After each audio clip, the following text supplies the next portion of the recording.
ಆ ಜಮೀನು ಒಳಗಡೆ ಪಕ್ಕಕ್ಕೆ ಅಡ್ಜಸೆಂಟ್ ಆಗಿ ಇಂಡಸ್ಟ್ರಿ ಮಾಡಿದ್ದಾರೆ ಅವರು.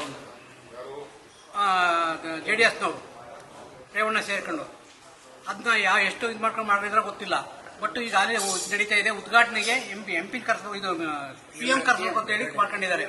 ಆ ಉದ್ದೇಶಕ್ಕೆ ಈ ಲ್ಯಾಂಡ್ ಸಂಪೂರ್ಣವಾಗಿ ಫೆನ್ಸಿಂಗ್ ಹಾಕ್ಬೇಕು ಅಂತ ಮಾಡ್ಕೊಂಡು ಮೆಗಾ ಡೈರಿ ಅಂತ ಮಾಡ್ಕೊಂಡಿದ್ದಾರೆ.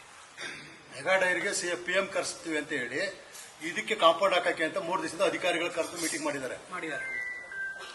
ಇವರು ಅಧಿಕಾರಿಗಳು ಗೊತ್ತು, ಅಧಿಕಾರಿಗಳು ಬಾಯಿ ಬಿಡ್ತಾ ಇಲ್ಲ ನಮಗೆ.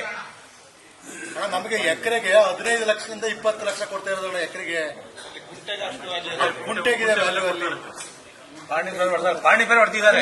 20 ಲಕ್ಷ ರೂಪಾಯಿ ಇದೆ ಸರಿ, ಗುಂಟೆಗಿದೆ. ಎಕರೆ ತಗೊಳ್ಳಿ ಅಂತ ಹೇಳ್ತಾವ್ರೆ.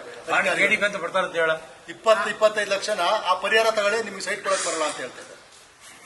ಅದೇ ಸೈಟ್ ಕೊಟ್ರೆ ನಮ್ಗೆ ಒಂದು ಇದು ಅಡಿ 7ರಿಂದ 8 ಸಾವಿರ ರೂಪಾಯಿ ಹೋಗುತ್ತೆ ಆ ಜಾಗ. ಅಲ್ಲಿಗೆ ಎಷ್ಟಾಗುತ್ತೆ? 10,780 ಅಡಿ ಅಂದ್ರೆ ಒಂದ್ ಎಕರೆಗೆ ಎಷ್ಟು ಕೋಟಿ ಆಗುತ್ತೆ ದುಡ್ಡು ಲೆಕ್ಕ ಹಾಕೋಣ. ಈಗ 20 ಲಕ್ಷ ತಗೊಳ್ಳೋದ ಇಲ್ಲ ಕೋಟಿ ಗಟ್ಟಲೆ ತಗೋಬೇಕು ಅಂತ ಲೆಕ್ಕ ಹಾಕೋಣ. ರೈತರಿಗೆ ಎಷ್ಟು ಅನುಕೂಲ. ನಮ್ಮ ಜಾಗನೇ ತಗೊಂಡು ನಮ್ಗೆ ರೈತರಿಗೆ ದುಡ್ಡು ಕೊಡಕ್ಲ ಅಂದ್ರೆ, ಆ ಸೈಟ್ ಕೊಡಕ್ಲ ಅಂದ್ರೆ ಎಲ್ಲಿದೆ ಸಣ್ಣ ಇದು ಅರ್ಥ? ಇದು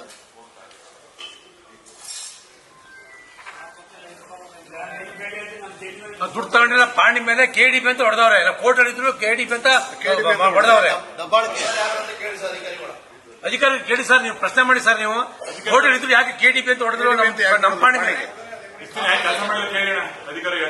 ಯಾಕೆ ಕೆಲಸ ಮಾಡಿದ ಕೇಳಿ.